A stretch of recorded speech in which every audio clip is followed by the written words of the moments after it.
Gat Caperton, welcome to Acquiring Minds. Great to be here, Will. Gat, you are 20 plus years into your journey of having acquired a business. Now, the vast majority of my guests have more recently, or relatively more recently, bought a business. So we typically are hearing what their search for the business was like, what the deal terms, negotiation was like, what the transition has been like, and then, of course, how it is as new owner of a business that they've acquired. But given that you are so much further along and that really your acquisition has become your career, we're going to get a bit of a different perspective today. And I think listeners are going to find it to be a real treat. Let's start back in the 90s. Gat, who were you then? And what was the path back then that led you to want to buy a business? Yeah, quickly. I grew up in Charleston, West Virginia, the outskirts of West Virginia. I used to play in the woods when I had free time. Went to high school, believe it or not, in New England, and then went down to North Carolina to go to college. I played football down there, and then ended up with a job in Chicago working for a guy named Sam Zell, who happens to be just really one of the great business guys of all time. It was a dream job. Worked for about 3 years, and I looking around, I realized that all the guys that had MBAs got paid a lot better than I did. And I said, geez, I may ought to go get one of those things. Went to University of Chicago at night while I was working for Sam, and started working through an MBA. And about, I was probably halfway through the process, and I was thinking, geez, I got to go back to Sam one day and tell him you need to pay me more because now I have an MBA instead of a BA. And that looked like a pretty daunting negotiation. He's not an easy guy to negotiate with. And, walking around, I said, what I really ought to do is I had to buy my own business. That's the way you really graduate from working for a guy like Sam Zell and going through school. So I started on my free time, and I really wasn't any free time. I was working full time, going to school at night, but here and there, just kind of calling around people I know to look for a business. I'd been doing a lot of work in manufacturing. Let me stop you right there. Gat, let me stop you right there because I have a bunch of follow-ups about this. First of all, Sam Zell, legendary business guy, as you said. In the 90s, was he already a legend, or was he must have been far less known then, or not? He was he was a legend in the real estate world. He was primarily doing real estate, and he had a nickname, the Grave Dancer. He turned around a lot of real estate properties and had, gone from zero to, a couple $100 million. He concluded about, $5 billion. So it was relatively on, but he was well known. And relatively did you work directly for him? Did you know him, have a relationship with him? Yeah, I worked, I was on the 7th floor. He was on the 6th floor, and I didn't work directly for him, but I was, one person away. And so I got to have a nice relationship with him. I wasn't an insider, but I got to work a lot with him. And any interesting things you can say about him that weren't already part of his public persona? Well, he passed away in 2020. Yeah, 2023 or 24. It's been less than a year. Oh! Didn't realize that. Okay, go ahead. No, he was a goat. He was one of the greats of all time. He was very smart. He was a fantastic person to work for. One of the kind of takeaways is that he really loved running into smart and young and interesting people, and work with people and throw them in the deep end and see if they could swim. He loved putting people in over their heads, see how they reacted, how they're comfortable with it. So what a cool guy to work for. So, I got thrown in a deep end many times in my life, so that really didn't bother me. I was always kind of figuring out how to swim, when the water was over my head. So yeah, it was a treat. He was as smart, and his reputation is well earned. Yeah. Well, how you just put being thrown into the deep end and learning to swim while the water's over your head, I feel like that perfectly captures buying a business, actually, as well. Yeah, I think it was very relevant. Not only your story, but go ahead. Yeah. Yeah, it was very relevant. It was exactly the same feeling. And I guess one of the things that gave me the confidence to go out and say, I need to do one of these deals myself. Well, great. So that you've checked the confidence box, that you've already been in many situations by this point in life where you've demonstrated to yourself that you can figure things out when you kind of start over your head. At least I demonstrated that I was willing to jump in. Okay. I don't know if I demonstrated I could be successful, but I was willing to try. Okay. You had the fearlessness, maybe not the competence, but the fearlessness, which is maybe more important. the insight to buy a business, though, or the idea to buy a business, there are many paths to become self-employed, to generate wealth. Even today, as we talked about in the pre-call, and I was telling you about this podcast and how there's this whole trend of people buying businesses. But so it's more popular now than ever, and yet it is still very much an alternative path. It's not that many folks out there doing it. In the 90s, the phrase ETA, search funds, none of these things existed. So give me more on how it occurred to you to do this path, which was even more alternative than it is today. Sure. I was really honestly working for Sam. I was in a group called Eagle Industries that he'd put together years ago with a holding company that had a large tax carry forward, and he bought successful manufacturing companies to go under that shell. And I'd done a lot of work in there. I'd been in and out of a lot of manufacturing companies. And, I thought, and this was again in the 90s before, manufacturing got goofed up by China. There was a lot of manufacturing around, and I was really comfortable with it, and it was an easy thing to find passion in, I guch I went looking for a business before I really knew how I'd finance it. To be honest with you, so much of I was calling around, dumb and know what you knew, and eventually find. I figured when I found the right business, I'd figure out how to finance the acquisition. Mm-hmm, mm-hmm. Well, what that kind of feels like a little bit to me is I'll have a lot of guests who come from private equity. They worked at a private equity shop as an analyst, and basically kind of said to themselves, I can do what we do here at a smaller scale for myself.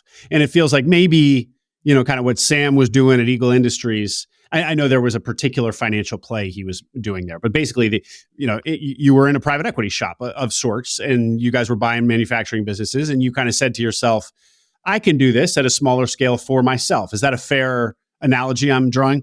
Right. Exactly right. Totally agree. Okay, great. All right. So you set out to buy a business, not knowing how you're going to finance it. But decided that it'll be manufacturing because, again, this is where your skill set is.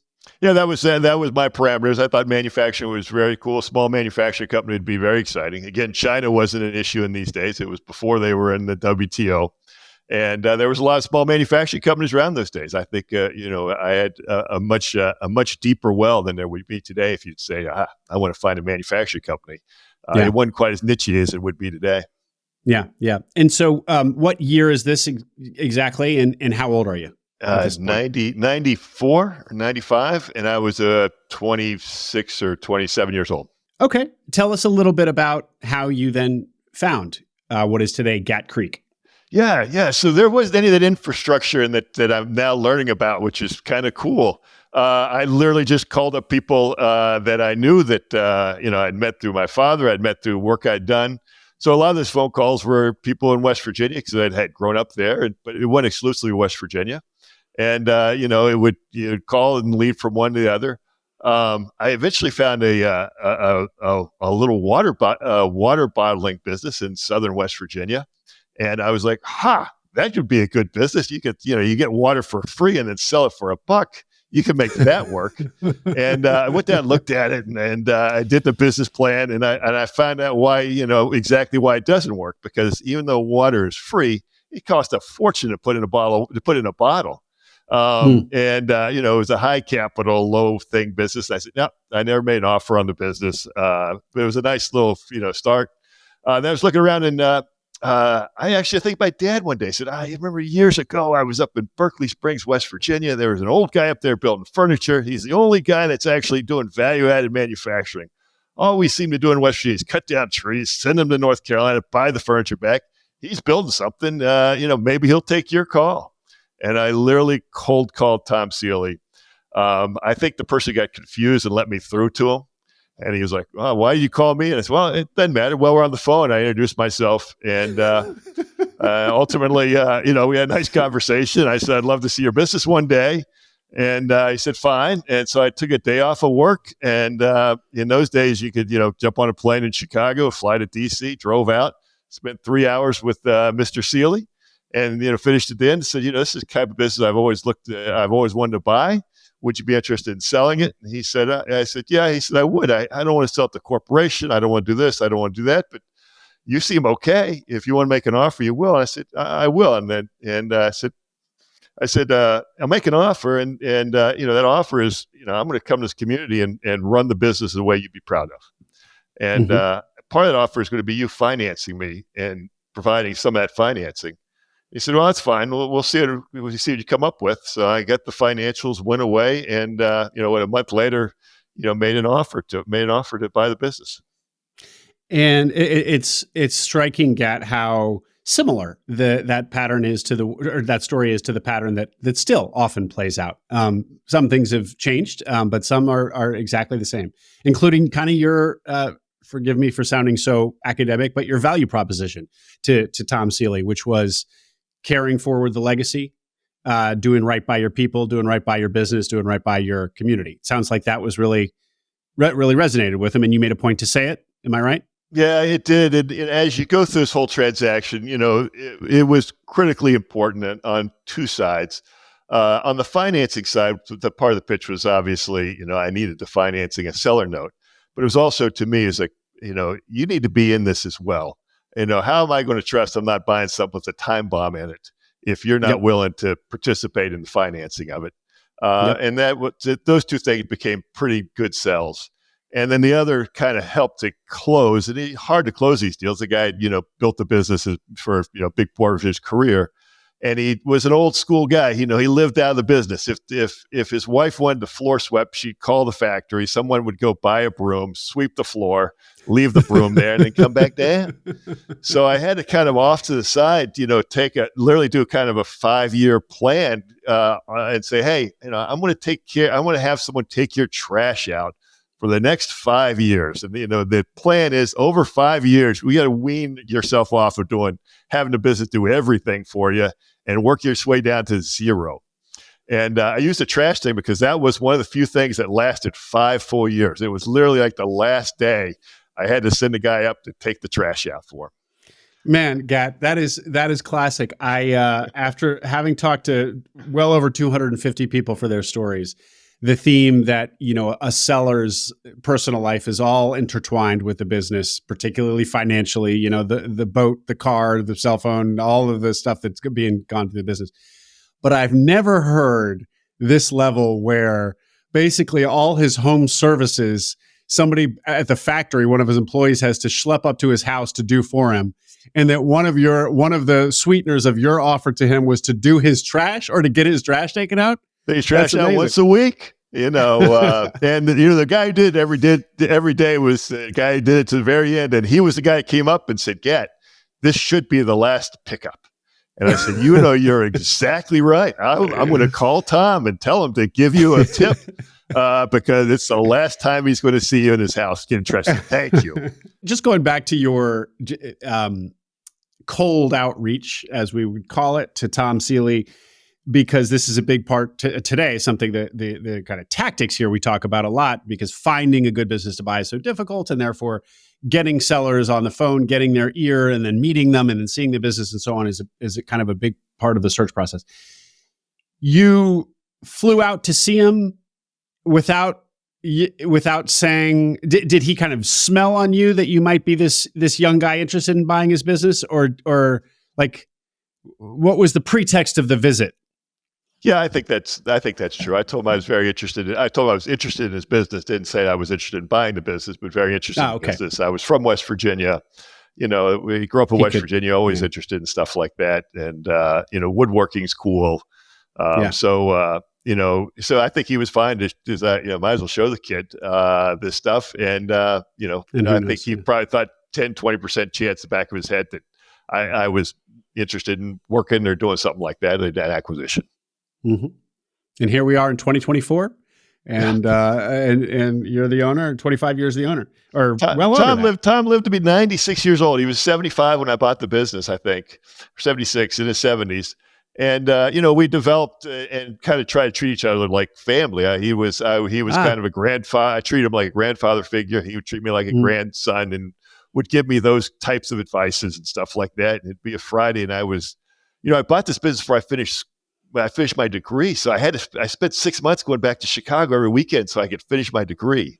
So I'd have to rush out every Friday to catch the plane and then get the train and go to class at 6 o'clock on Friday night.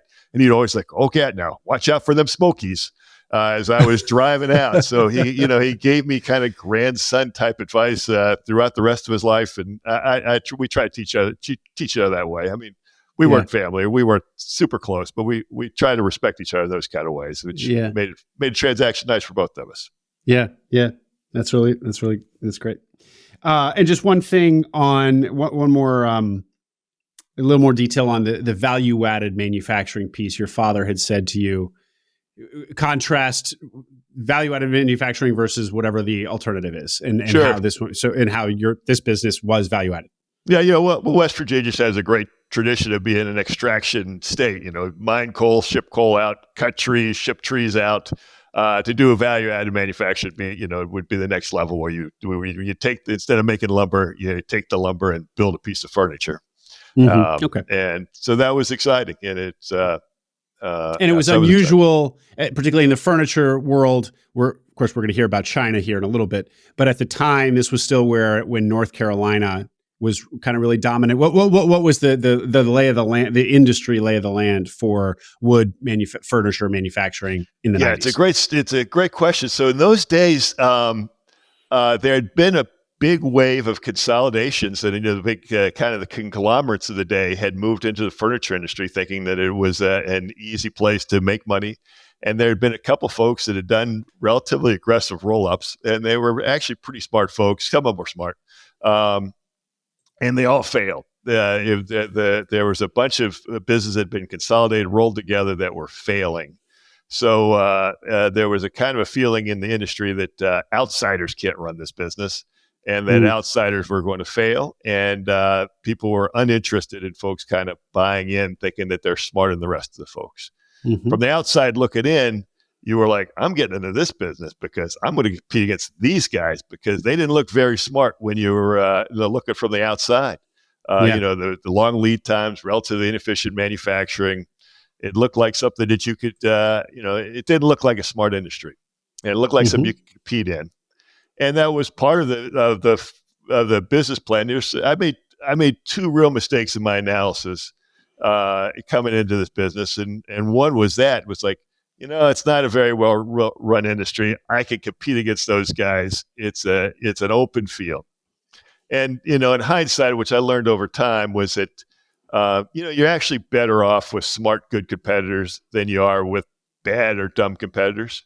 Industry, an industry that's really working hard and doing great stuff is a much better industry that creates more value than working with an industry that's, slow and backwards and, you're that's honestly so better off with a good competitor than you are with a bad competitor. That's so counterintuitive. Can you just elaborate on why? Why, if everybody else is in your industry is not doing the smarts thing and you are, why don't you just out compete everybody? Why doesn't it work that way? And there's plenty of businesses. There's plenty of industries out there where there's a whole bunch of high-end education. You look at the chip business. Those guys were all rock stars competing with each other, and they built a beautiful industry and a business and a world-changing business. When you have people going to market with a customer focus in a very smart way, I think it makes it a better industry. You attract more consumers in the industry because you're doing cool and productive things. Yeah. And often when people get themselves in a corner by not doing the right stuff, they react by cutting price, cutting service, and doing stuff that ultimately hurts the overall marketplace as opposed to build the marketplace. Yeah. Very it's counterintuitive. I was dead wrong with my analysis, and later I got really involved in the furniture industry. I was like, this furniture industry needs to be strong. I'll be more successful in a strong industry than a weak industry. Yeah. It's such a great insight. But and again, I'll probably do this throughout our conversation here, Gat. But the echoes of what your analysis and what we hear today for people doing this today, which is, the sellers are pen and paper. They've been resting on their laurels.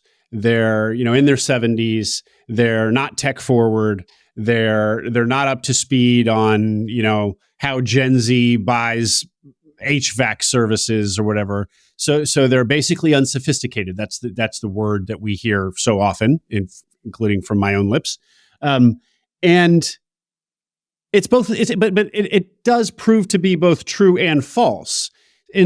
Sure, they might not be on TikTok advertising their HVAC services, but typically we outsiders do underestimate the genius that they bring to their own businesses, and so it's not as easy as getting into what appears to be a dusty old industry and cleaning up. It turns out to almost never be that easy.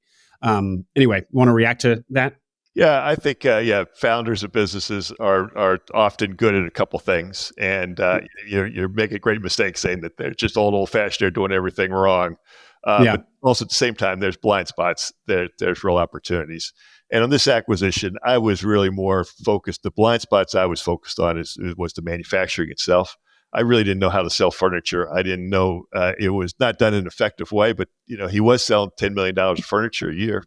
I walked through the furniture, looked like nice furniture and looked really good. But the plant was a disaster. I mean, they were, nice product came out the door, but the process was crazy. And even as, even as someone that got a B in workshop and wood shop, I could walk around and say, this is not the way to do it. And so as you're doing the business analysis, it's like, we got $10 million of revenue. I can move to a community, move into the factory, and figure out how to make that furniture for, not $10.1 million, but make it for $9.5 million. And that I could improve the manufacturing side of it and then ultimately grow it. But the first move and the first financing was that. In essence, it was an LBO, it was leveraged buyout. It was 70% debt, seller paper when I bought the business, really 90% debt overall. And the play was, I kind of thought I could fix the manufacturing and specifically, implement lean manufacturing. And we did that and it went well. And in the first year, we cut the lead times from like 16 weeks to 8 weeks. When you cut your lead time in half, you cut your inventory in half. And, it frees up a whole bunch of cash. So we, made it lean, made it a good manufacturer. Inventory inventory went in half. We generated a good $1.5 million worth of cash in the first year and a half, kind of getting that under control. And that would allow me to get to really a normal balance sheet by the end of year two. Phenomenal. And I want to spend a little bit more time on what you did and how quickly you basically turned it around. But before that, let's hear just what the business was before you made all those improvements. I just heard you say $10.1 million in costs to $10 million in revenue. So was the business actually unprofitable? The business was, it showed a profit on paper. So it had an EBIT of maybe $500,000. But if you looked at the balance sheet, the balance sheet was going up a couple $100,000 a year, mostly in terms of the inventory. So they're capitalizing a lot of costs. So it was just slightly better than break even when you dove into it. And can you tell us what you bought it for a business that's basically at break even, but is a substantial old business which has a lot of opportunity in it? How did you come to a valuation of that? Yeah, so I'd done a lot of that. So luckily, that was able for me to kind of justify it. And I went at it at two angles. And to cut to the end, it was essentially a book value deal. There was just so many assets on there, and it became a book value deal. And in terms of a multiple on what they showed as an EBITDA multiple, it was 5.5, kind of an EBITDA multiple, which was basic for an enterprise value. And total assets in the business was about $4 million. So it ended up being a book value deal, and it checked off if you looked at kind of a multiple of cash flow. Mm-hmm. Oh, okay. It was probably when you do the accounting right, it was a high multiple of cash flow, but not unreasonable, not crazy high. Mm-hmm. Okay, and so when we say book deal. book value or asset deal here, Gat, one of the things that actually probably has changed quite a bit since the 90s is that many of the businesses that are acquired by people listening to this are airballs. They don't have much in the way of hard assets. And so you're buying goodwill. And So we actually don't often, deals like yours are actually rare these days. So when you say book value, you basically added up all the hard assets of the business, which was probably primarily that inventory that was sitting around, and then whatever machining equipment was there, right? Whatever Exactly that added right. up to. Okay. And a building. So building, And the building. machinery and equipment, and then cash and receivables. Okay, and so you got Tom financed the vast majority of it. You said 70%, actually more like 90. So you brought a few $100,000 to the table. Yeah. So I ended up, put everything I had together. I had 5%. I got Tom financed 70% of it. So I get a seller note with him where I paid him. I did interest only for 2 years, and then I had balloon payments year 3, 4, and 5. So it was kind of an installment sale. I went to the local bank and literally the local bank, and they said, we can get you 20%. So I got 70 from the seller, 20 from the local bank. I had 5. I went to family for the other 5. So the rest of my family, dad primarily owned the other half. So yeah, it was cool. And then went to work. Did your dad own? So if he brought half the equity, even though it only was 5% of the deal, did he end up being 50% owners with you? He did. Oh, so you and your dad were 50-50. Oh, yeah. I didn't get that from the pre-call. That's cool. Yeah, he wasn't active in the business, but he was a 50% owner and a great owner. When I was growing up, my dad sold insurance. He had an insurance brokerage, a family insurance brokerage. So that was kind of my bias towards having a family business. And then later in life, long story. My dad was when I was in college. My dad decided that he wanted to become the governor of West Virginia and did so. So my dad was the governor of West Virginia for 8 years. Yeah, I didn't get that part either on the recall. Yeah. Oh, okay. I'm talking to West Virginia royalty here. You're well overstated that. So he was a 50% partner, and he was a silent partner because it was a relatively small investment, and he had a bunch of other stuff he was interested in. He wasn't a manufacturing guy. He didn't. Okay. So it was really nice. It was great. He was a great partner. Yeah. That's a great detail. Thank you for that. And then the governor detail. You're actually the second governor's son I've had on the podcast. But the first time around, I didn't know that who I was talking to was the governor's son, Tennessee governor. I won't say his name, but anyway, I found out after the fact that I had been interviewing the son of the governor. Anyway, that's great. No, just on that side is that your parents, especially the kid, the dad, son, and the dad, they bias you easily. But interesting, my dad was, when I was growing up, my dad was in business. He later became a politician, so I didn't grow up a governor's son, and I didn't really grow up with a bias towards politics. I was always kind of interested in business because that's what my dad did. Yeah. Well, and I heard you say this bias towards small business in particular. So rewinding back to your time in Chicago, and we heard why you got off that track and to come by business. The way you characterized it was, how do I build wealth? How do I get out from under Sam Zell? But it sounds like you might have ended up doing this path anyway, not necessarily that you were trying to leave the Sam Zell situation or that job as good as it was, but that you may have ended up as a small business owner, inevitably. I think so. I love working for Sam, and I've been a happy word for him. Yeah. If I was working for him today, it was fantastic. So there was no trying to get away from anything. Right. But I definitely had a bias growing up with the dad had an insurance brokerage that was essentially a family business, and I thought that was always in the back of my head something cool to do. Mm-hmm. Okay, so and you may have just answered this, but when your vision, so we know why you wanted to buy a business, you wanted to do it in your home state of West Virginia. Was your vision that this acquisition would be your career, or what? What did you have a long-term vision, or were you just kind of taking it year by year? Yeah. Well, I think I had a long-term vision, but of course you never really know the long-term. No, I bought it in a way that I thought that I was well open in my mind that it could be a 5-year, 10-year deal where I ran a business, sold it, and then did something else. I had in the back of my mind that, maybe you buy this business and you buy, an upholstery factory and you become a bigger furniture business. I was really open to all three paths. As you own a business, I guess I got a 20-year run of owning this business. And, there's times, this business we almost died a couple times.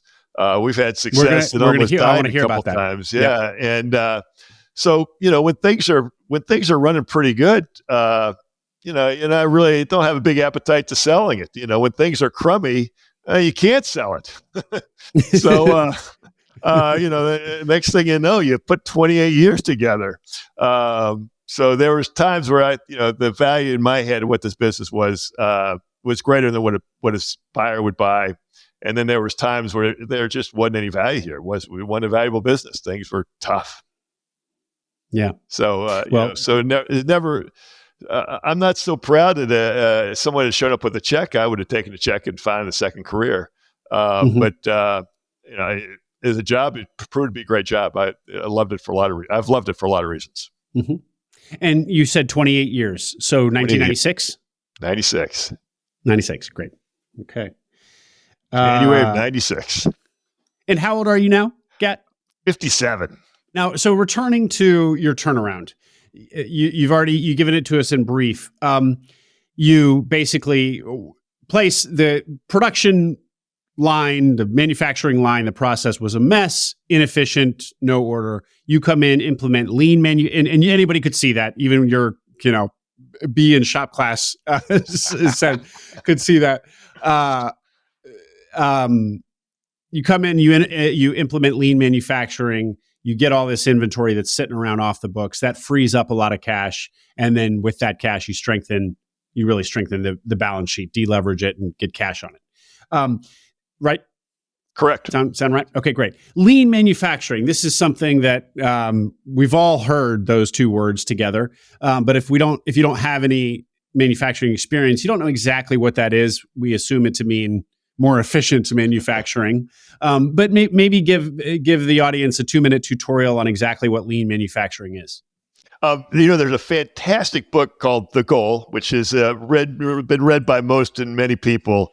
And it's a story about turning around a small factory with lean manufacturing. Goldratt, who's the author, it's a classic, and it tells a story better than anything. But simply, just from my stories, lean manufacturing is about eliminating waste and focusing an organization on doing what customers pay for. So you're looking at having a clean facility, a well-organized facility, one without extra inventory. So it's the whole combination of basically eliminating waste and generating efficiencies. That's customer-focused efficiencies. Okay. And are there kind of frameworks and playbooks, or is it just a vague sense of dialing in your operations so that they're tighter? Yeah, the best playbook is the Toyota production system. Toyota's pioneered this, and they're the best. And there's a couple great books about the Toyota production system that are also helpful to read. Okay, no, but going back to the shop class, B and shop class thing, but in fact, at Eagle Industries with Sam, you guys were buying manufacturing. So you had been exposed to a lot of manufacturing turnarounds, correct? So in fact, you had some industry experience doing exactly this, or no? I was on the second half of this of the Eagle Industries deal. So I was actually at the latter half for the second half of it was essentially a 10-year kind of run where they bought the businesses and used up such. So I actually had more experience selling the businesses as we were kind of downsizing the investment than buying. But I had spent a lot of time in a lot of different manufacturing companies. We had a period in the early 90s where our cash flow for us was tight, and I spent a lot of time working with the factory presidents in and out of places where I could be value added and help us generate cash flow. So I had good experience. Mm-hmm. You had okay. So you kind of you really could go in there with a playbook and kind of knew what to do day one. I'd been in and out, so I'd been around it, worked it, and helped people do it.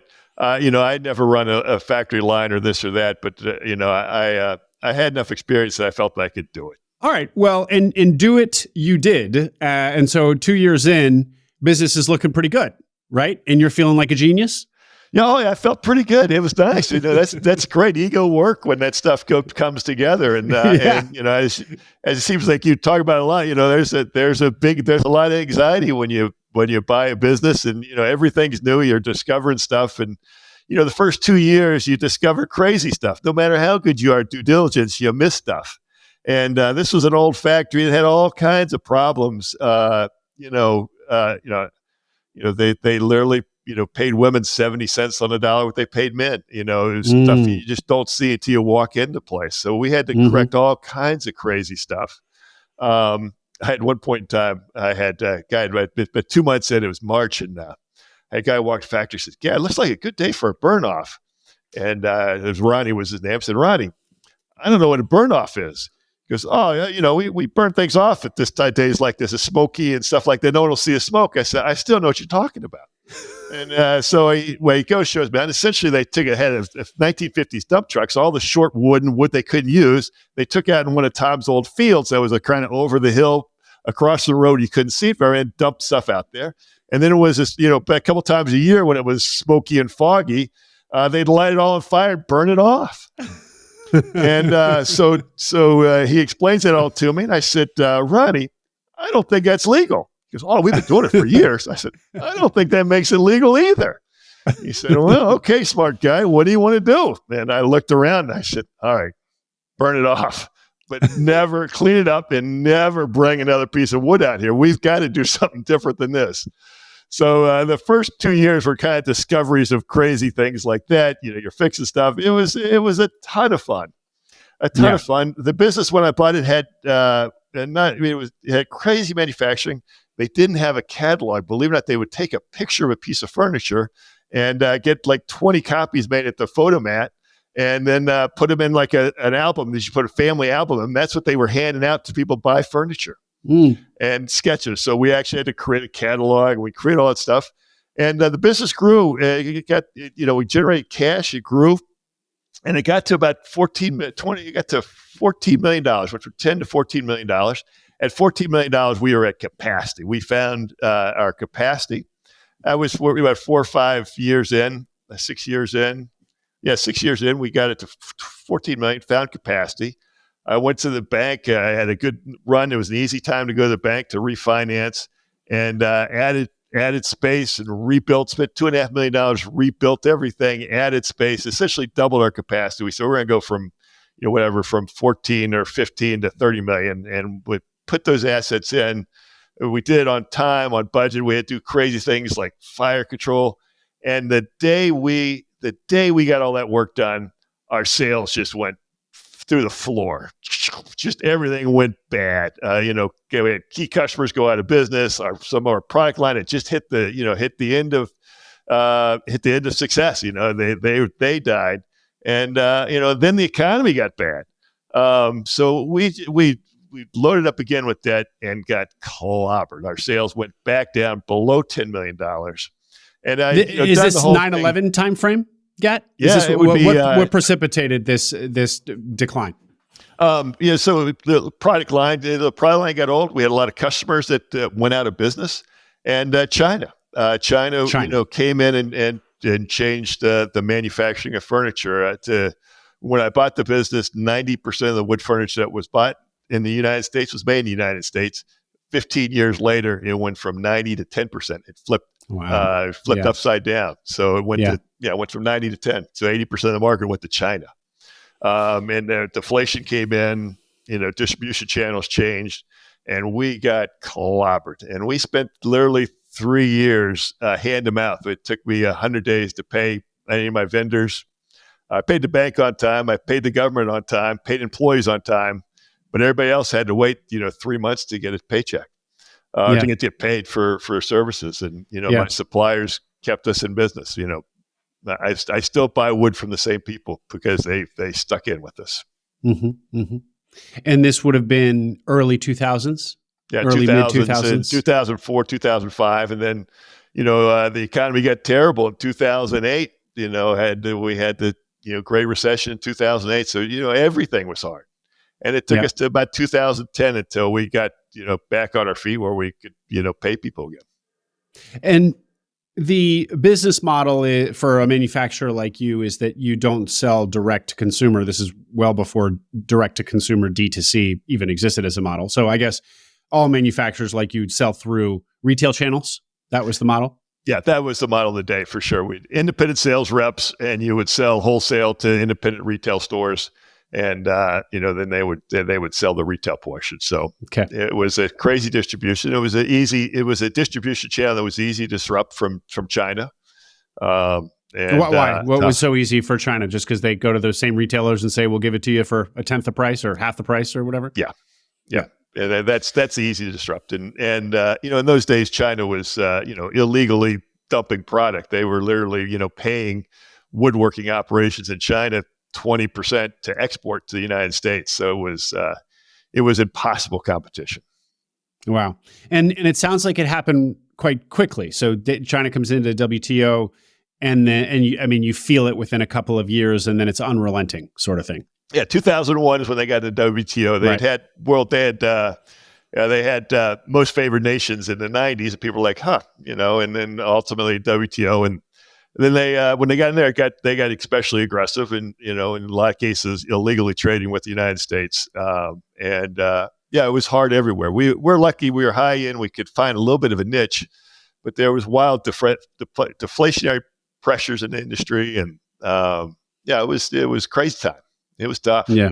By the way, how many employees were at the business when you bought it and throughout this first 10 years? Yeah, well, I bought it had 100. It was $10 million business, had 130 employees. Today, we're a $30 million business and have 160 employees. So it goes to show the value of that lean manufacturing. A little bit more of an efficient operation today. These days, we buy these gigantic CNC machines that are magical, or world changing type technology that are wildly productive, that make a big difference. But I want to hear about what manufacturing looks like today and into the future. So we'll hit on these CNC machines. Okay, how did you ultimately? I guess you explained how you survive these hard times by basically paying your suppliers in 100 days and just robbing whatever Paul to pay Mary or whatever it is. But so it was real cash management, and we would speak to our suppliers every week. We would pay them what we could. We would make sure we did exactly what we said we would do, so that they could continue to trust us. And they were in a position that they were willing to kind of ride us out. We were an important enough customer to them that they would, they essentially financed the business for 3+ years. And then how did you, because in some situations where there's a downturn in an industry, it's a cyclical industry. And so it goes down and you're holding your breath till it comes back up. Real estate would be a classic example. Yep. But in this case, it feels like it was a secular change where this is a permanent disruption to manufacturing. It's not just going to recorrect. So what were you holding your breath to have happen? And ultimately, what did happen that you could shore up the business and carry on? Twofold. One is we aggressively went around trying to find other channels and ways to sell furniture and people to sell furniture too. There's furniture that you can, obviously today you can sell direct to consumer. You could sell it through lifestyle, big retailer stores. And we basically, all of the above was the answer. We would look for any kind of customer that could allow us to bring volume through the business. And we would aggressively go out there and pursue that business, especially a lot of the OEM business. So we started doing a lot of work with, ultimately what our biggest customer would be Room and Board, which is a wonderful business. Sure. And, love Room and Board. Found some different channels that we eventually got traction in and had growth in and, found protection in.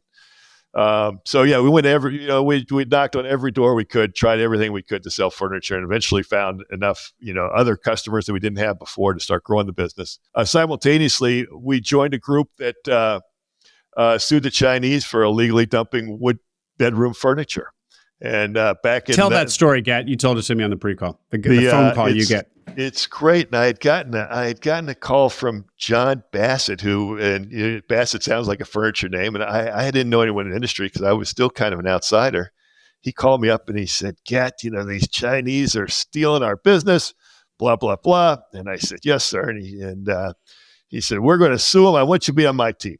And I said, John, I got a couple problems. 3, actually. He goes, oh, what the heck could your problems be? First off, I went to fancy schools and they talk about free trade and how important free trade is. He's like, Gat, this isn't free trade. It's blah, blah, blah. I said, well, I got a fancy degree, but I know you vote with your wallet, not your degree. And I think you're right. Don't worry about that. He goes, good, Gat. I thought you had good sense. And I said, I hope so too. He says, what the? He goes, what's your next problem? I said, I'm getting letters, and this is true, letters from all these big retailers. They said, if I work with you and I sue the Chinese, they'll never work with me again. They'll never work with me again. And so Mr. Bassett says, Gat, you're not getting bullied around. You're not someone to get bullied around. I'm like, no, I'm not. And those guys sent me a form letter and you called me. I want to be on your side. And he said, that's right, you do. And he said, what's your last problem? And I said, John, I'm broke. I can only biggest problem of all. Yeah, I can only guess how much money it costs in D.C. with the lawyers it takes to do a case like this. And I don't have a penny. He says, Gat, I was afraid of that, but I got a solution for you. I said, oh, what's that? He goes, I'm going to pay your share. And when we win, you pay me back. How about that? I said, Mr. Bassett, that is wildly generous. But before I answer or say yes, I got to tell you, if we don't win, I'm not paying you back. Not because I don't want to, because I don't have anything to pay you back with. Gat, we're going to win. Come aboard. And I said, Mr. Bassett, I'm bored. And that was the beginning of, and he was a great salesman. I love him to the day. He gets done with that. I said, okay, what do I do next? He says, Gat, I'll call you when I need you. Hangs up the phone. Got the deal done and hang up the phone.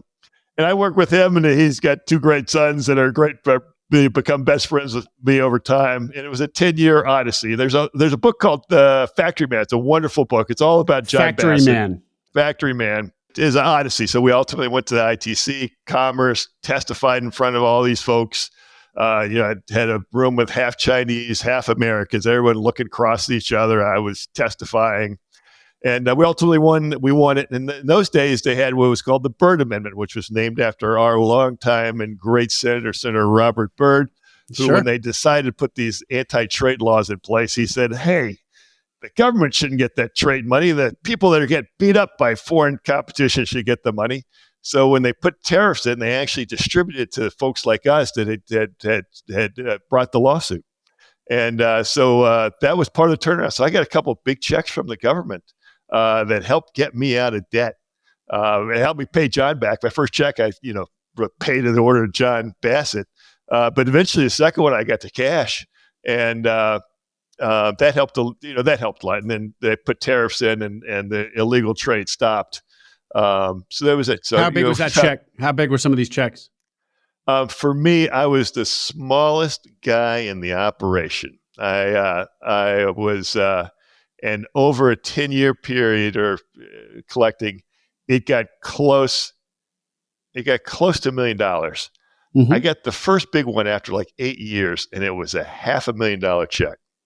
Wow. And my person who does it came in and showed it to me. I'd never seen a check like that before. I'm like, this is incredible. It had all the colors and everything that the government checks have. Yeah. And she says, Gat, what do you want to do with this? I said, you know what we should do? We should pay everyone. She said, what? I said, we owe at least $500,000. We could actually get current with everyone that we're behind.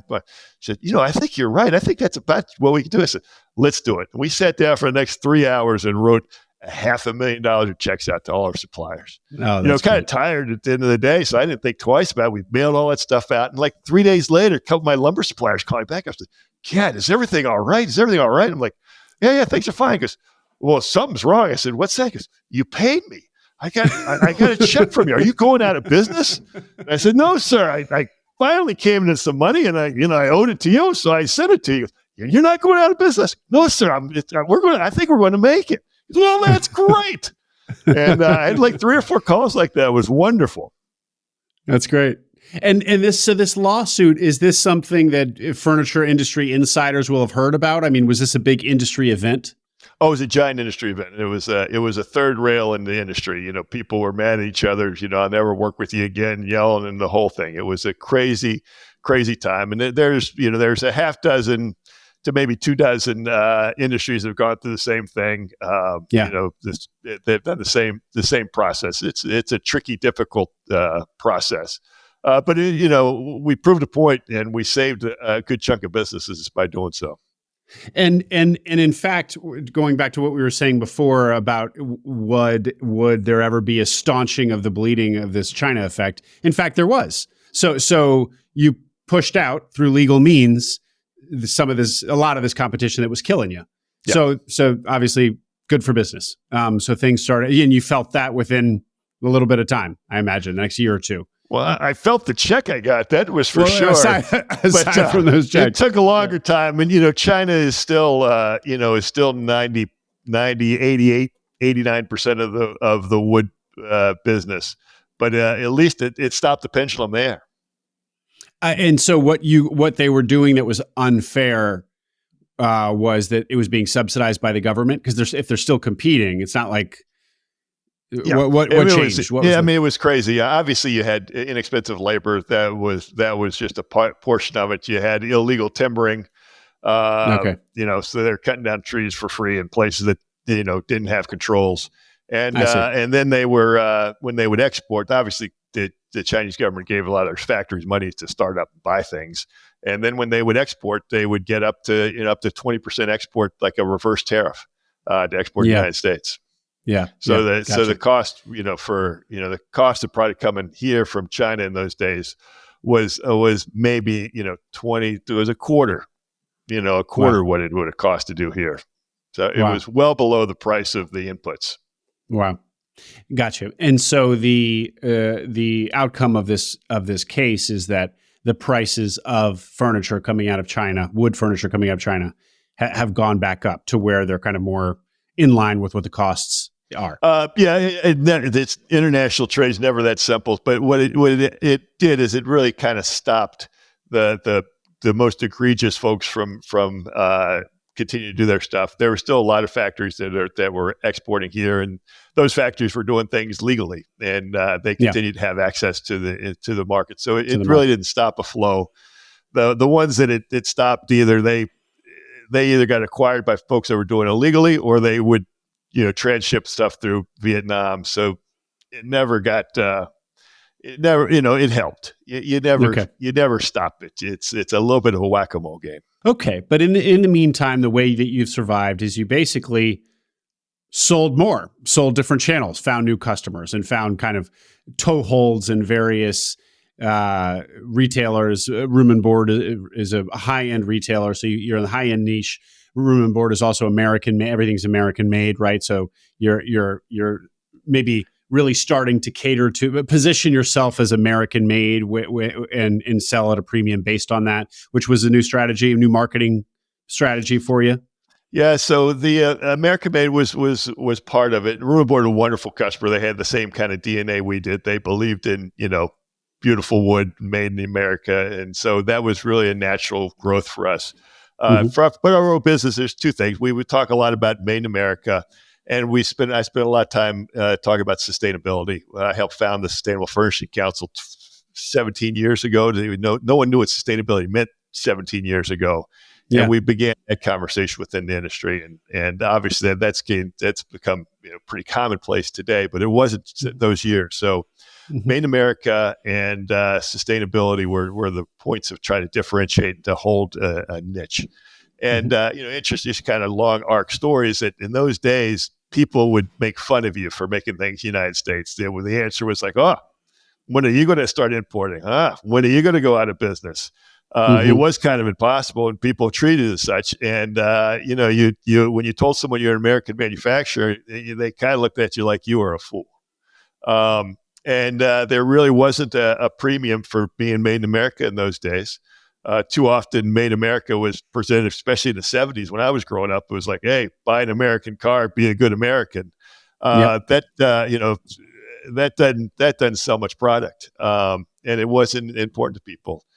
Today, that's changed a lot. People, it's coming back. more people care about where things come from and how they do it. And, a low price isn't justification for, for anything. Today, it's kind of fun to be an American manufacturer. You're like, wow, what a novel, neat idea. That's great. You must be really smart. And I'm a survivor. So we're one of the last dogs in the kennel, and people, kind of being nice to us now. It's a much better situation. Yeah. Yeah. Well, not to pump your tires, Gat, but you must feel pretty damn good about holding on and emerging from this on the other side, because it was bloody, and here you are. Yeah. And, you walk into a factory and you have people here that had, those days had worked 25 years here.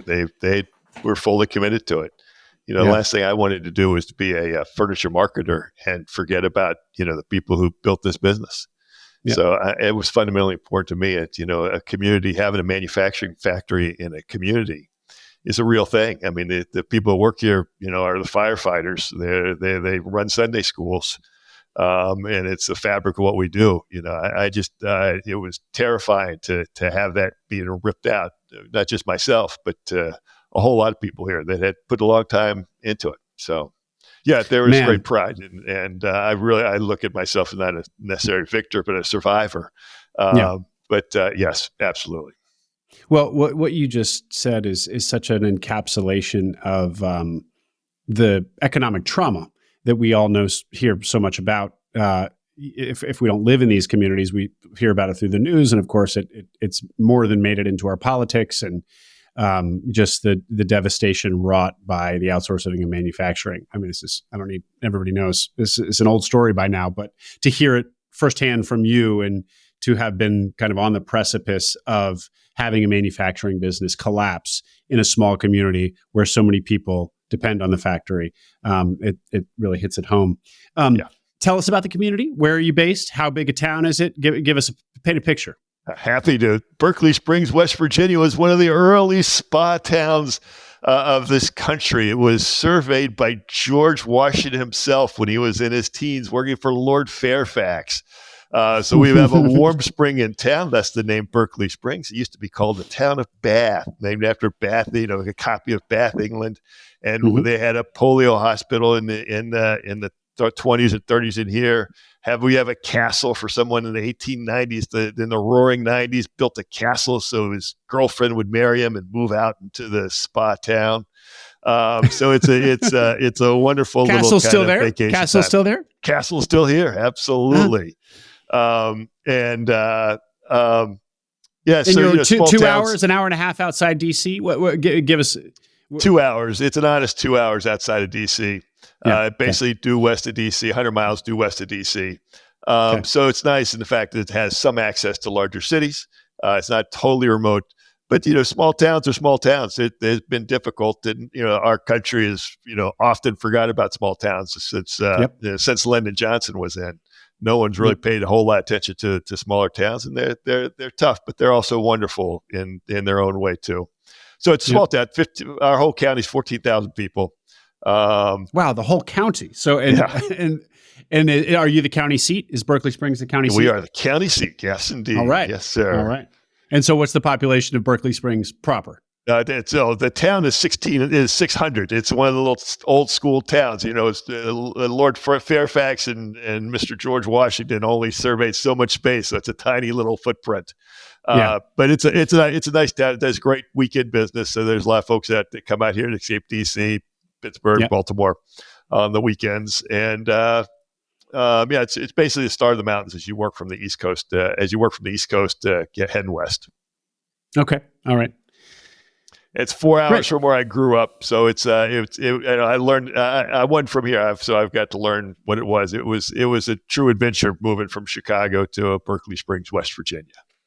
And for those that have ever moved from the big city to a small city, you'll never feel wealthier than that day you move into a small city. So that was great. And then small city. Yeah, but you were from West Virginia, so you were prepared for. I mean, you knew what you were getting into, so to speak. I mean, you knew the culture of a small town, right? But I guess you said you were born in the suburbs of Charleston, so by comparison, Charleston's a big city. Yeah, So yeah, there's West Virginia. There's a sense of place here. People love being from West Virginia, and I'm one of those. And to be able to come to your home state and have a career means a lot to me. It means more than just There's a lot of pride into that for sure. Yeah, that's so cool. People are going to just really resonate with that, I think. Gat. Okay, well, we still got some topics to hit. I want to talk about the future of manufacturing. I want to talk about what you would say to people who are trying to buy a business now that you are potentially going to maybe be a seller, not imminently. So before we get to those closing themes, Gat, let's get up to speed on the business. Okay, so you did that big loan, I guess, in the early 2000s to expand capacity to gun toward 30 million, and then all hell broke loose. Where's revenue today, 20 years later? Yeah, I'll walk it forward. From 2010, 2012, business got relatively good. We were able to start growing the business at kind of a 10% clip, which is really great for manufacturing. It's hard to grow a whole lot faster than 10%, where you have to buy machines and train people and actually produce the stuff. So we were really happy. We were growing at a 10% clip, and then COVID hit, which everything stopped for 6 weeks, and then for 2 years, everybody was locked up at home with nothing to do but to buy furniture and other crazy things. So the business went from growing in a nice way to being totally overloaded. Our demand doubled, and we went from an operation that could deliver furniture in 4 weeks to our low point was 23 weeks. I shouldn't say a low point. Our slow point was 23 weeks. And, what a crazy, crazy time. Counterintuitive, what was kind of fun was the longer our lead time got, the more people bought. God bless the American consumer, because, if you tell them they can't have something, they want it even more. And, you give the American consumer $1, they'll spend $1.50. So it was it's kind of one time in life that we were in the right place at the right time. Yeah. I had someone call me, our lead time for 22 weeks. I was like, I'd like to buy a nightstand from you. And I was like, oh, that's great. I'll get it to you in 22 weeks. I'm like, what? And I explained the whole thing to him. He goes, well, heck, I better get 2 of them then. So it was all that craziness. I feel like I was that guy in a couple of conversations. I understand that psychology well. I probably did a little of that myself. Yeah. So we were nearing our capacity point before all that hit, and I made the decision it was time to actually expand this facility, expand our capacity, and to shorten the story, basically I doubled down. We went to the bank. It was a great time to borrow money. We had 2 years of booming sales and good revenue.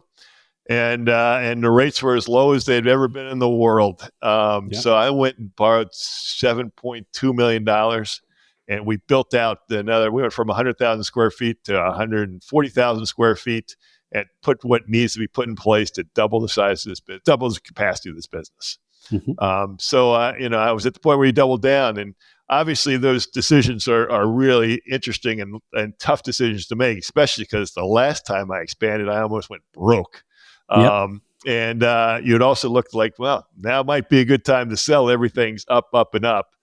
And I ultimately decided that, my really best opportunity was to go ahead and double down. So, went back into debt, expanded, upgraded the facility. It took 2.5 years. It took us a year to get the steel to do the expansion during all this stuff. And we literally finished that expansion in January of this year. So we're now trying to, fill up what we've built. But I literally doubled down, and I guess it was a time when I said, I think there's more inherent value here than that someone would pay me for. And I think the idea that $20 million business is a $25 million business or so is a nice business, but the opportunity to grow it would really be kind of awesome too. We were at a bit of an inflection point where gets large enough where you can hire a couple of people that you'd normally had to do yourself.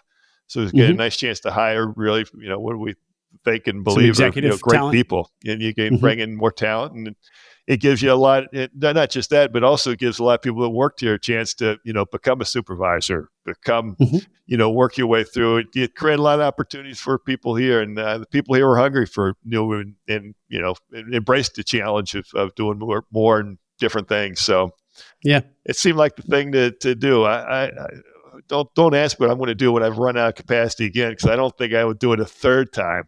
But at least I'm crazy enough to do it twice.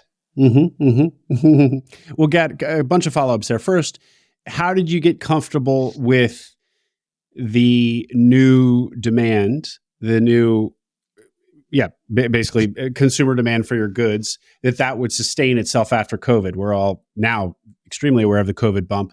But people even in the midst of it could see that this was probably a fleeting phenomenon. So how did you get comfortable to double down on that phenomenon? Yeah, so that it only takes a little bit of common sense to know that it doesn't last like this forever, and that we would have to return to some kind of normal. Not only return to normal, is that there would good chance there would be a bit of a hangover after we go through this whole process. Pulling forward of demand, as we heard the analysts call it. I think it's a pretty fair assumption of pretty fair analysis of what happened. So you really had to go back to 18 and 19. And think through there, can you grow? And you're going to be back there. So in manufacturing, when you have a giant backlog, you've oversold yourself. The only way you catch up is by overproducing, which is great. And it's fun to produce all out all the time until you actually catch up. And then suddenly you have to produce at your rate of sales, which is always less than what you've been producing at to catch up.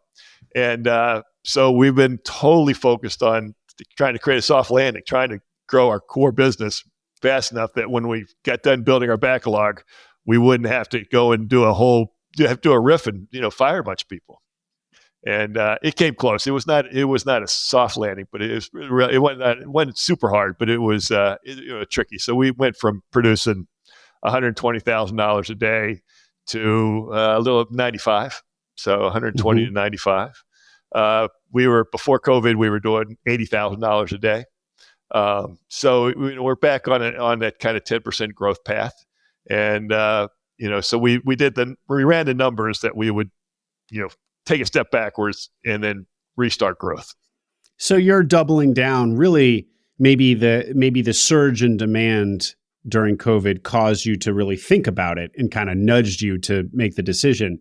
But in fact, you were trend lining from 2018-19. So the decision even without COVID, you would have kind of eventually been forced to make the decision to double down or not, because your 10% growth a year was forward. And part of this is too is like, if you want to sell the business, I don't know how you sell a business that's running at capacity. I mean, no one's going to pay a multiple for a company that, can't grow. You can't grow without putting additional capital in. Right. Yeah, exactly. Great. And then what about, you said way back at the top, talking about what your vision here could be, or, some of the paths you could see this going, were other acquisitions, buying an upholstery company, I think I heard you say. Did you ever, I don't think you ever acquired another business. Why not? No, I never did. And that's the logic. When you're in a declining market, the safest path is to merge and consolidate, and the wisest path to do that. But this thing was declining too fast. There really wasn't for a long time out. There really wasn't anything out there that you would, in terms of woodworking, that you'd want to buy. We looked a couple times at literally just buying product lines, which would be something you could do without a whole bunch of cash down, and you could bring a product line into here.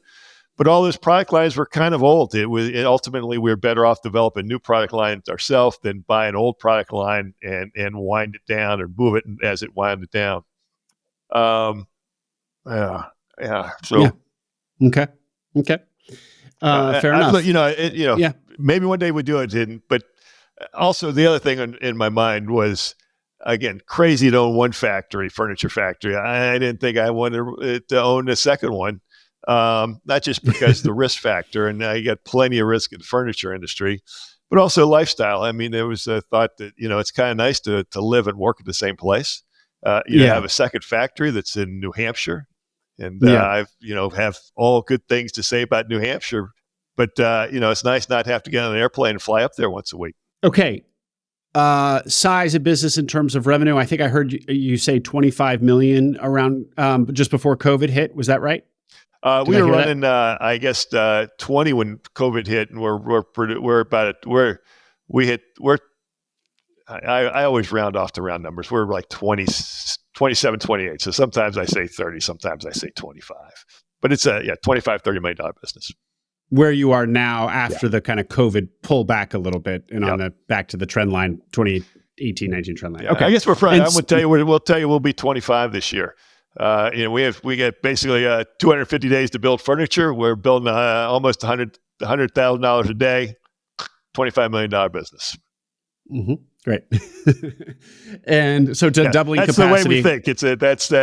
That's why I would look at things. So $25 million business this year. The way you think, meaning you look at production per day times 365. Yeah, we get this month we've got 21 production days, and we're going to build this month $95,000 a day. Yeah, right. So you don't produce every day; you produce 21 Next month days it's a year. 100. A month. Next month it's $100,000 a day. Yeah, we're entering in table season. We love table season. It's no one buys furniture over the summertime. We have to get near Thanksgiving so people start buying tables again. Okay. So we are seasonal. We're heading into the good season, and there's a little bit of seasonality in this business. So we're moving up. Great.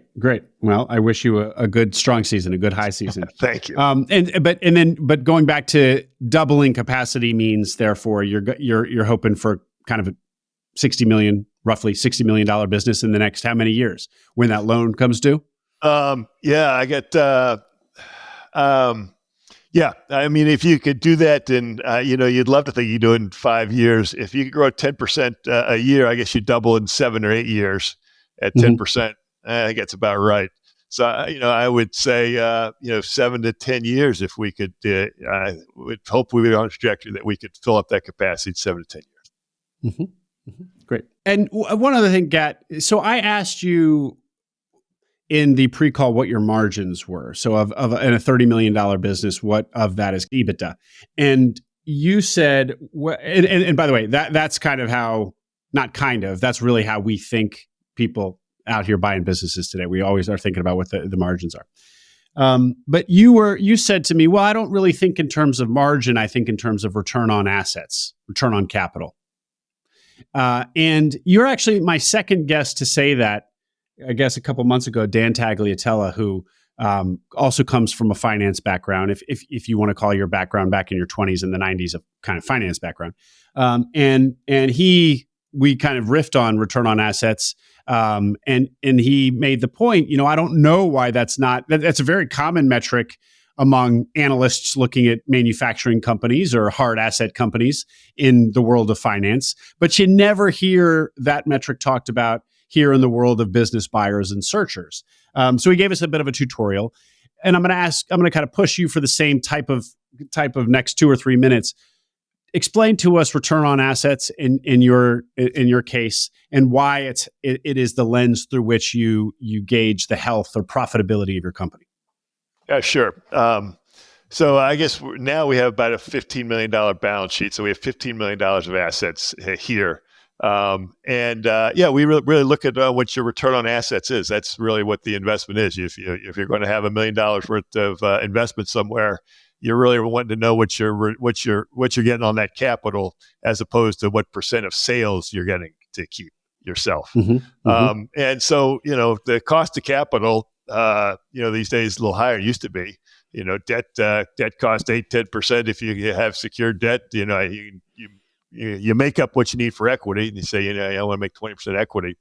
So if you have an asset that's, this asset would, this company, if it generates, 15% return on assets, so 20% return on assets, that's a pretty darn good business, because you put a little leverage in there, then you're getting a return on equity in the 20s and 30 and 40%, depending on how much leverage you put on it. So, mm-hmm. And that number is appealing because when we compare 30 or 40% to investing in the stock market or something, you see it's typically, high single digits, low double digits. So 30 to 40% compared to what? Why is that so strong? Boy, it's hard to buy a public stock and make 20% every year. Right. So it's kind of nice to have, obviously it's a different risk profile, but it's really nice to be able to run that. And, it also it tells you what kind of capital you can afford when you're getting a, 10%, 15% return on assets. It's pretty easy to leverage those assets. And, when leverage is affordable, you can gen your equity returns. There's a great, a lot of public companies run this way these days. There was a great book, years ago, was it The Outsiders, and really talked about, the CEOs that have really generated long-term value for their shareholders, or the folks that are focused on their return on assets, and they're buying back stocks. They're using cash to make the denominator smaller, and thus make a bigger return. And that follows a little bit of lean manufacturing. We try to be really capital efficient here. We had to do it, in the days of China taking over the business, but capital efficiency is very key. So low inventory. You collect your cash quickly. We pay people in normal terms. But that all adds up to a real return. And so that's the big picture. You always do look at your EBITDA. That's important to just look at your performance. But ultimately, running a business, is the return on capital is the real measure. And just to be clear, when you say you're using the phrases interchangeably, return on equity, return on capital, return on assets, those are basically all same thing. It's similar. So obviously, I just look at return on assets as the first number I look at, because you can gen your return on equity depending on how much debt you have. So you adjust your debt levels. As your debt levels adjust, you have different return on equities. Well, one of the things that also this really communicates is that as the owner of a business, a $25 million, soon to be $60 million business, you're really making capital allocation decisions when you make business decisions.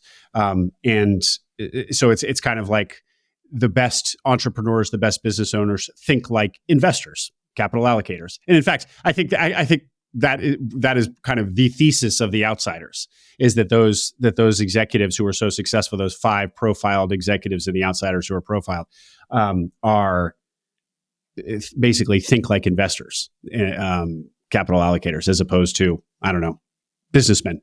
If you could, no, I think it's a that's a big part of it.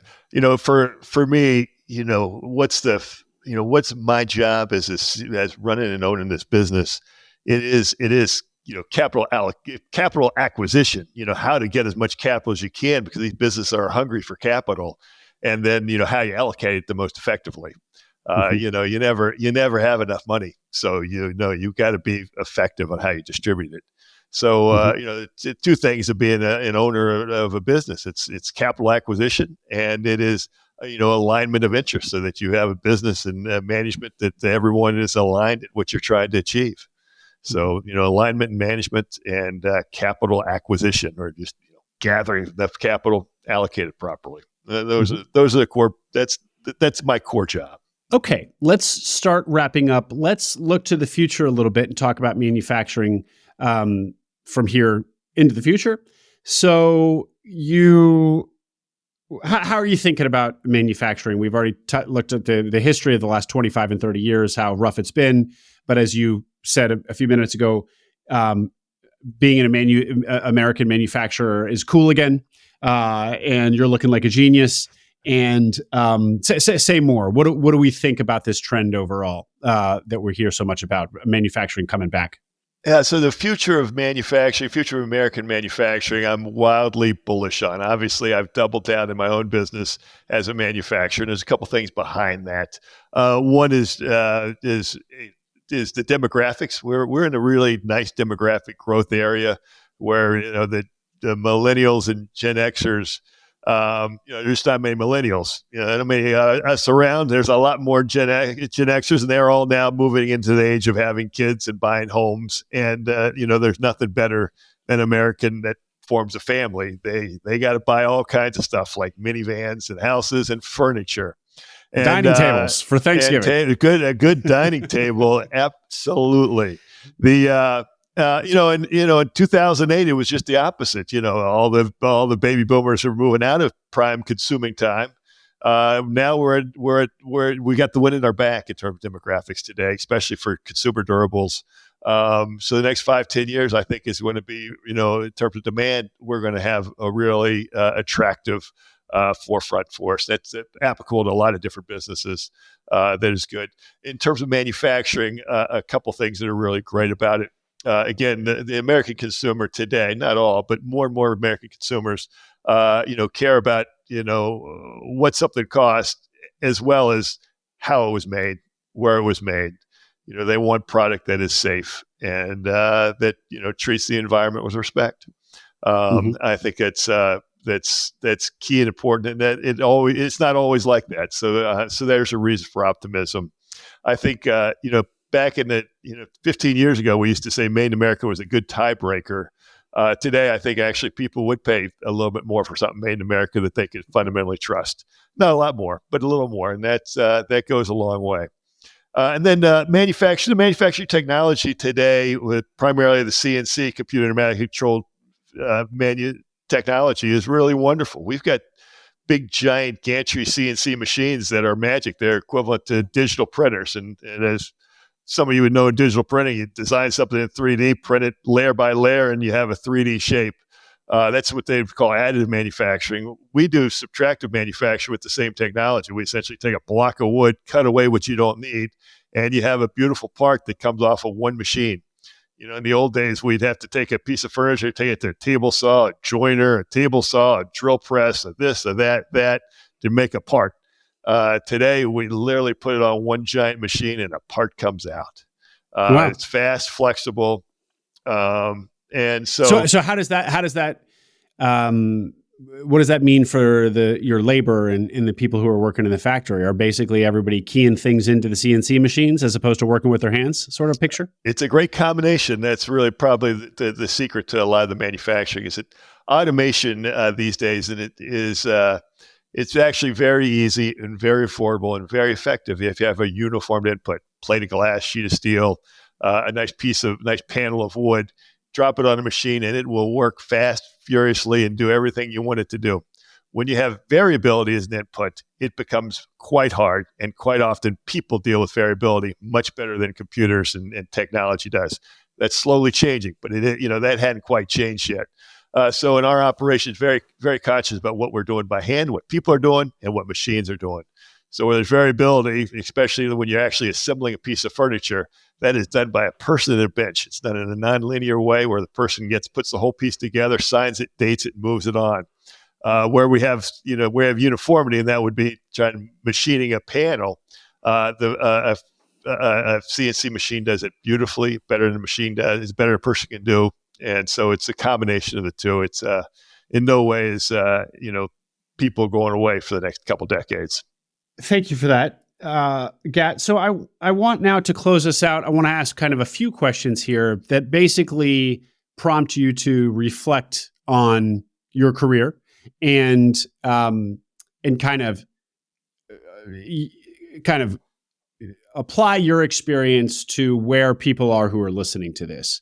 They are you in the 90s looking for businesses, on the other side, on the beginning end of the journey that you're so deep into already. First would just be to, I guess, talk to them.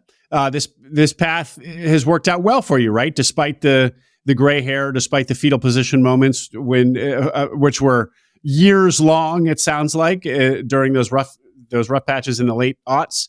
But I guess net it out for us. How do you feel about having chose this path? I can tell you, I still think I'm a young guy doing this for the first time. It's kind of funny to be the old wise guy. It's a little different than my mind's eye. It's been a wonderful journey. I would recommend it to anyone. I think what's been, the things that I've enjoyed the most, and what I enjoy often about working, this entrepreneurial thing of owning a business and buying a business, really works to a lot of it. Things that I truly enjoy and I find great is just the process and the ability to be creative. creative, not just to simply try to design a nice product, but designing processes, designing how you work with people. And it gives you a great palette to be creative in solving all kinds of things. When that's stuff that you wake up in the morning trying to figure out how to do this or that better is all cool stuff. I generally like working with people. So it's, I like the people I work with, and you have a lot of control over that. And I think the one thing that's I've tried to focus on lifestyle. I mean, I work hard, but I have a level of freedom I wouldn't have had I been working for someone else. And that freedom is wildly valuable to me. So, I'm able to take a vacation when I want to take a vacation. I'm, able to, if I need to be gone, I can be gone. I typically show up on a Saturday and make up for that lost time, but I have freedom to take time when I want to. And that's real value. It's really nice. People like time off and people like flexibility. And I don't know of a situation where you can have better flexibility than, owning and running a small business. And Gat, what about specifically buying a business versus starting one from scratch? So this podcast is all about that, buying an existing business rather than starting from scratch. One of the sort of mantras of this space and of this podcast is the media has told us that an entrepreneur looks like Mark Zuckerberg and Elon Musk starting giant ideas from absolute scratch, which is glorious and great. But it makes people feel like if they don't see themselves in Mark Zuckerberg or Elon Musk, which most of us do not, then, I guess I can't be an entrepreneur because that's what I'm told an entrepreneur looks like. So what would you say about that distinction between the fact that you bought your business as opposed to starting something from scratch? Yeah, the most obvious is great. And Mark Zuckerberg is a very obvious example. But there are nuggets of value all throughout this country. There used to be a lot in manufacturing. There's a lot of different places in it that there's real value. So you don't have to look like the most obvious player to find success. I like to say when you go down, you do a kayak or go down a whitewater, stuff like that, they always have eddies. So, whenever there's big trends, and big trends are great, and big, powerful trends out there, there's often an eddy where the water circles back and goes upstream. And those are kind of fun little niches to be in. So you don't have to be in a big current to have something that's exciting. Love that metaphor. Great. Okay, and now speak to people who might consider buying specifically a manufacturing business. You've told us big picture what you think about manufacturing, but put yourself in the shoes of somebody who, they don't even. I don't think people even take shop class anymore. By the way, Gat. So a lot of the listeners who might buy a manufacturing business have never set foot in a shop of any kind. And probably don't have the experience that you had, at least talking to manufacturing executives that you did while in your Chicago days. What would you say to somebody who really doesn't have manufacturing experience, but for whatever reason is drawn to buying a manufacturing business? I'm going to go off a quick tangent before I answer that question and tell you when I first ran into my high school shop teacher after I bought this business. It's about 2 years after I bought the business. I'm at a wedding in Philadelphia. I'm walking to the hotel, and my shop teacher says hi to me. He was at the same wedding. Obviously, my buddy was a good shop guy. I was not. And I look over, I say, Mr. Brown. He goes, "Oh, Gat, how you doing?" I said, "I didn't expect you to remember me. I wasn't one of your good students." And he goes, "Oh, I know." And my wife was with me. We just gotten married, and he goes, "I get a kid like you every couple years." My wife goes, "Well, what kind of kid is he?"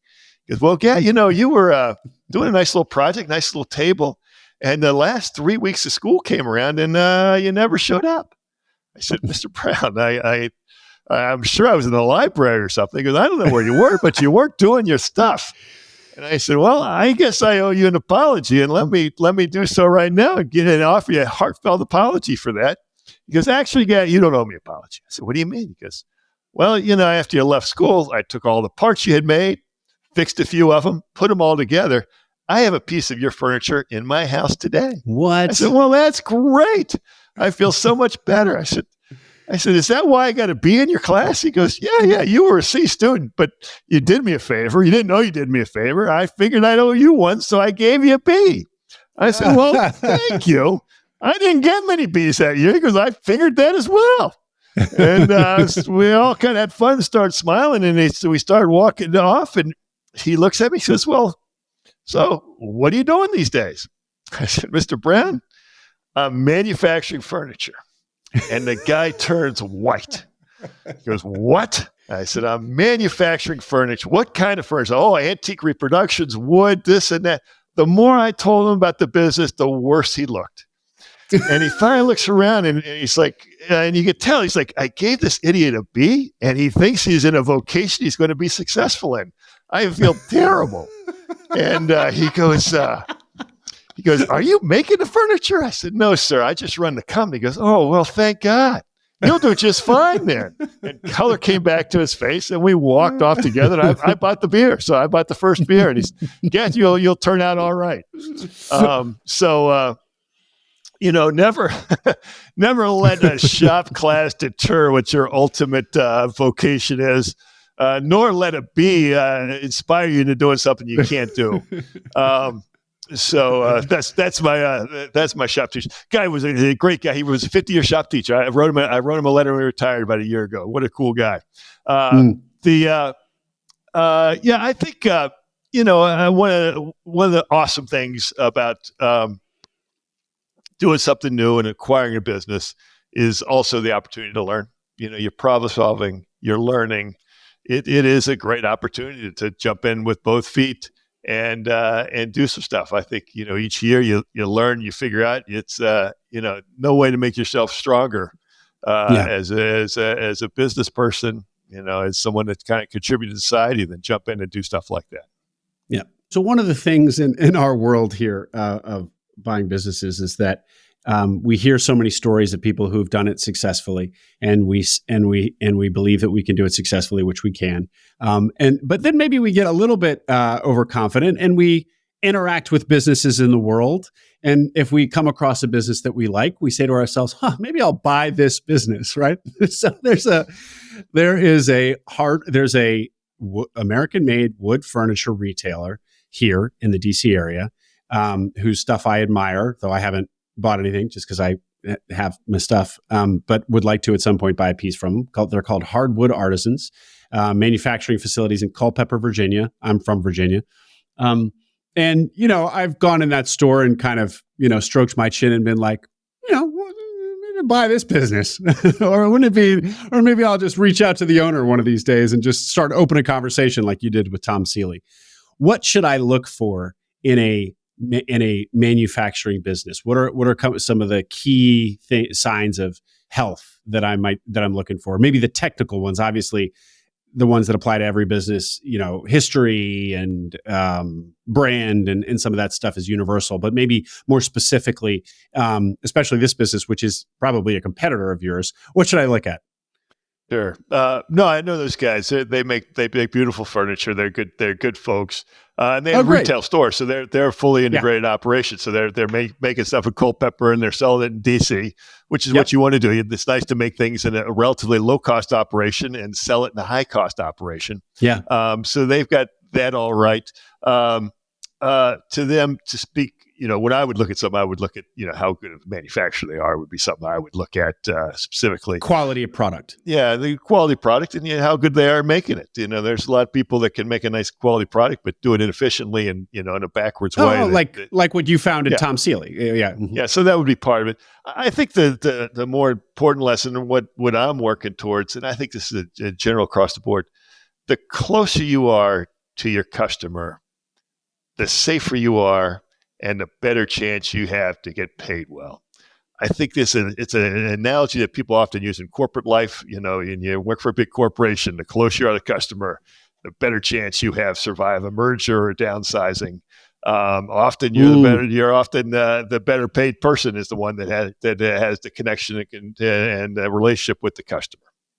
Owning a manufacturing factory has a lot of similarities to that analogy, in that the closer you are to your customer, the more chance you're going to have success, both in terms of, being able to communicate, tell your story to them, and also just learn from your customer and what they really need and want. So you do that well.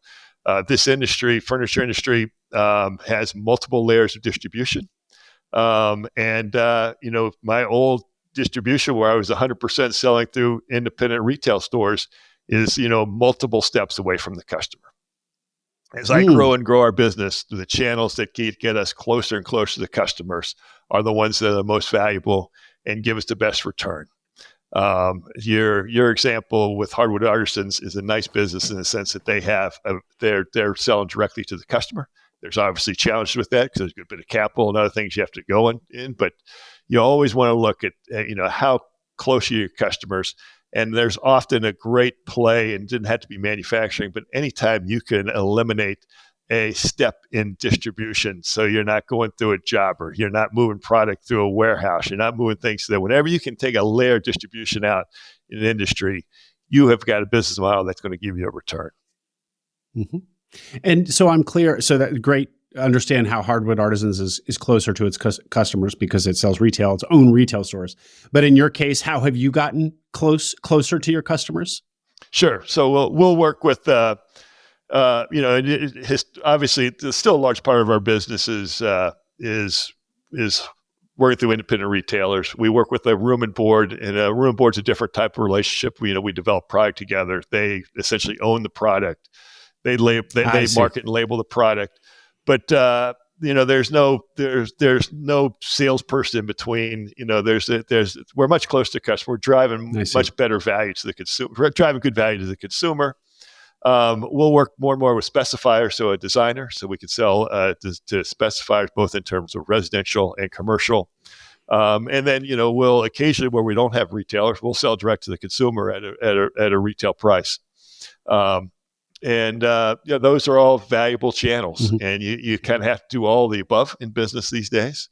And the ones that are close to the customers will ultimately give you the best return. Often. Now, with the Hardwood Artisans, one of the difficulties is that's two different businesses. You've got to run a retail store and you got to run a factory. In the case of furniture, that means you get to work 24 hours a day because all day you wake up early in the morning, Monday through Friday in a factory.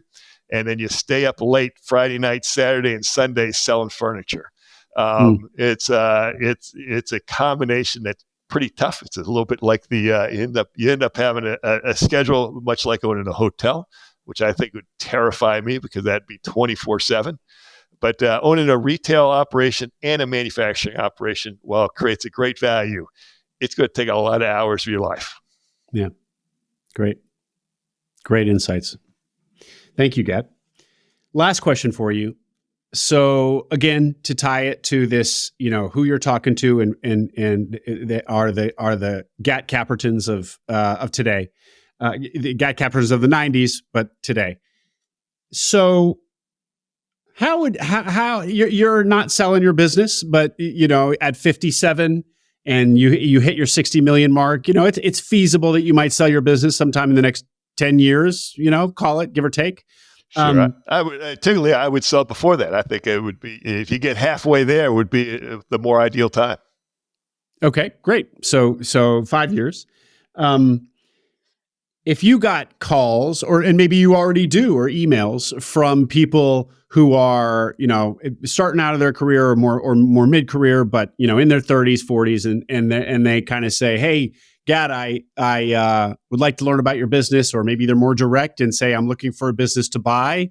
How do you react to those calls now that you might be receiving them as opposed to making them to Tom Seeley as you did back in 94 or 6?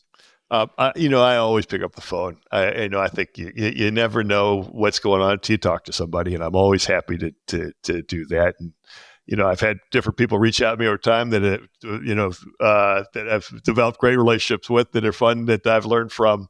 I've never gotten a phone call that's turned into a scenario where we talked about potentially an acquisition offer. And I'm not answering the phone and with that in mind. But I think it's, when you run a business, it's a little bit like living on an island. You appreciate visitors and you appreciate phone calls. So I tend to be quite open to, people that don't live on my island. because it's nice to know what else is going on in the world. Okay. Okay, great. Anything we didn't get to, Gat? I feel like we covered a lot of ground here. This has been so much fun. Anything that we didn't touch on you want to share with the audience? Oh, what a treat! I've learned a lot by telling my old stories here. I love the context. I really it's what a cool and interesting topic this is. It is fun. The acquisition business I think is very cool. It's almost as cool as running a factory. Well, as I told you on our pre-call, you did what is now a big trend to do and has vocabulary around it, and podcasts like this one devoted to it, and books written about it, and influencers online and so on. But the formula and the pattern is the same as it was, back in '96 when you did it. You were just decades ahead and doing it even more entrepreneurially than we do it today, because you really were kind of figuring things out without any kind of beacons ahead of you. So fun to show you what a first mover you were.